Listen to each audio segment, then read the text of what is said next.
Asdiqa, salam alaikum, bonjour ou bonsoir les amis, j'espère que vous allez bien partout où vous vous trouvez. En tout cas, c'est ce que je vous souhaite. Et pour le meilleur de toutes les situations, partout où vous vous trouvez.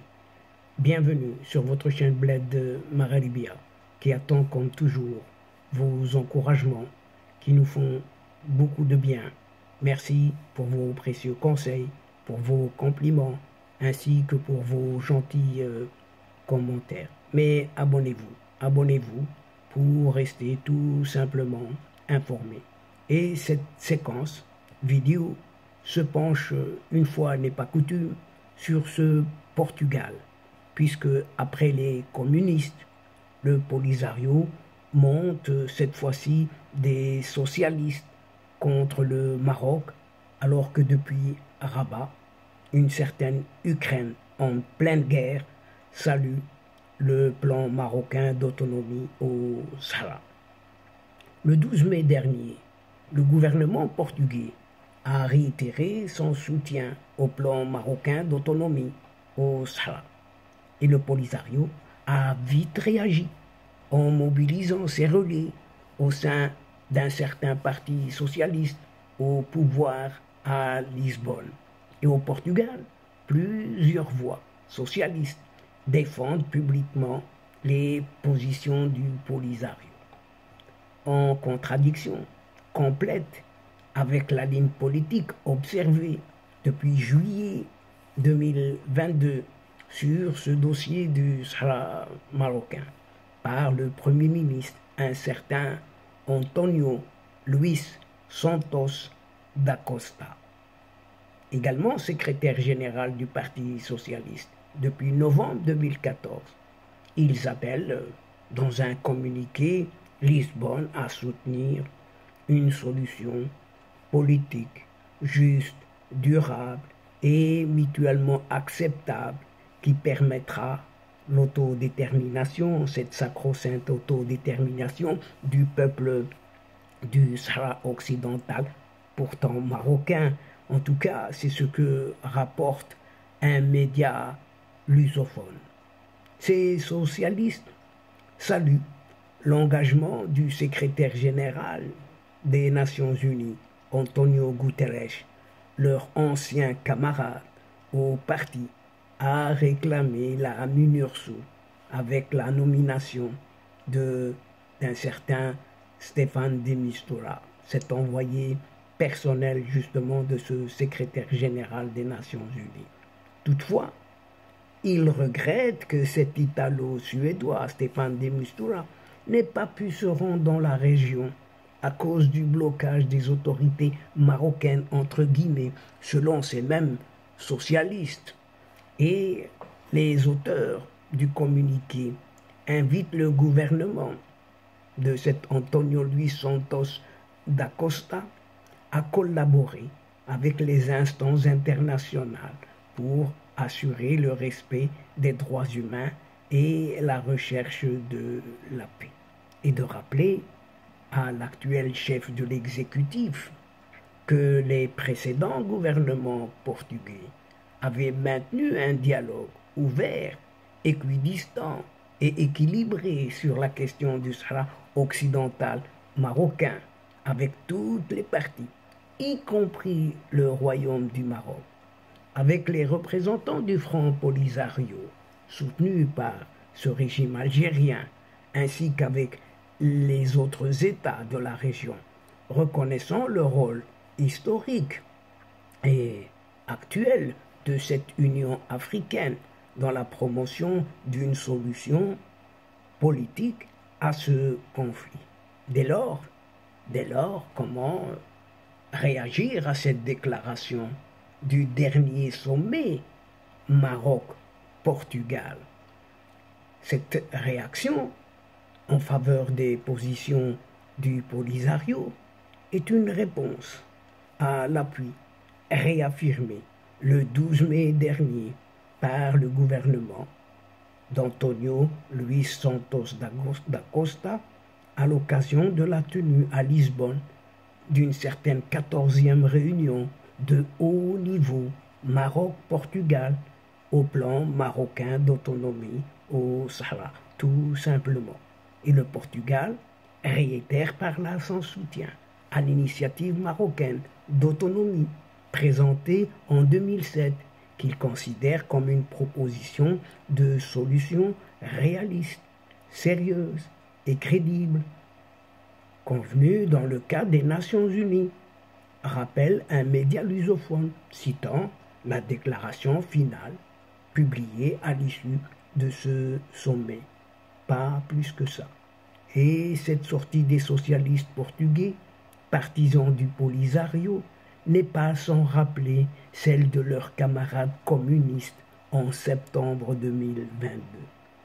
Et le contexte est presque similaire, identique, suite à l'annonce en juillet de la même année par le ministre des Affaires étrangères, João Gomes Cravinho, du soutien de son gouvernement au plan marocain d'autonomie au Sahara. Et les communistes et les représentants du Front au Portugal se sont réunis à Lisbonne pour juste préparer la riposte, notamment au Parlement européen, où s'activent 2 eurodéputés communistes, João Ferreira et Sandra Pereira. Et les communistes avaient réussi en 2018 à convaincre une certaine majorité de députés, y compris des socialistes, à voter une motion appelant le gouvernement portugais à promouvoir une action conséquente en faveur de la concrétisation du droit, vous savez à quoi? Encore cette sacro-sainte autodétermination du peuple sahraoui, en particulier au sein des institutions internationales, où le Portugal est bien sûr représenté. Une vingtaine d'ONG, une vingtaine d'organisations non gouvernementales, locales cette fois-ci, avaient aussi appelé le Premier ministre à défendre clairement et explicitement le droit du peuple sahraoui. Vous savez à quoi? À cette sacro-sainte autodétermination. Des médias algériens aussi sont de la partie, annoncent une visite officielle de 3 jours à partir de ce lundi dernier de ce pseudo-président athée au Portugal. Oui, il se rendra au Portugal juste après le haut sommet portugais-marocain. Une occasion peut-être pour ce chef d'État. C'est comme ça qu'on l'appelle en cette Algérie. C'est tout ce qu'ils ont d'aborder avec le Premier ministre Antonio Luis Santos d'Agosta la question du Sahara. Et pas plus tard que la semaine dernière, c'est le ministre des Finances du Portugal qui a effectué un petit déplacement à Alger. Et quant à ce même plan marocain au Sahara occidental, séduit un autre pays européen. L'initiative proposée par le Maroc en 2017 est une base sérieuse et crédible pour un règlement réussi du conflit, a précisé, vous savez qui? Eh bien, un ministre ukrainien qui est en plein guerre. Et ce ministre est celui des Affaires étrangères. Il s'appelle Dmytro Kuleba. Et dans des déclarations à la presse à l'issue de sa rencontre ce lundi 22 mai à Rabat avec son homologue marocain Nasser Bourita. L'Ukraine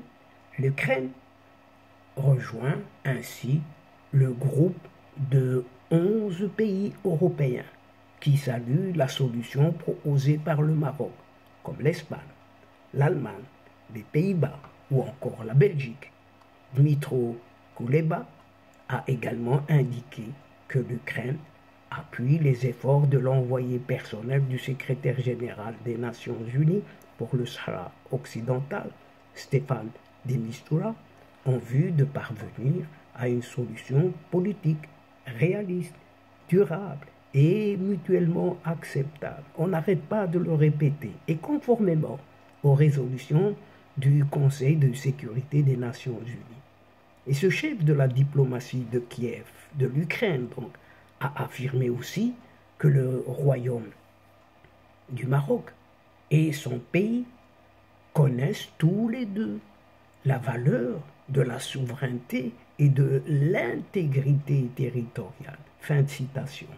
Pour sa part, Nasser Bourguiba a réitéré que le Maroc n'est pas une partie prenante dans le conflit armé opposant la Russie et l'Ukraine. Une position que le ministre des Affaires étrangères marocain avait déjà exprimée le 28 février dernier lors d'un point de presse avec le vice-ministre fédéral autrichien des Affaires européennes et internationales, Peter Lonsky.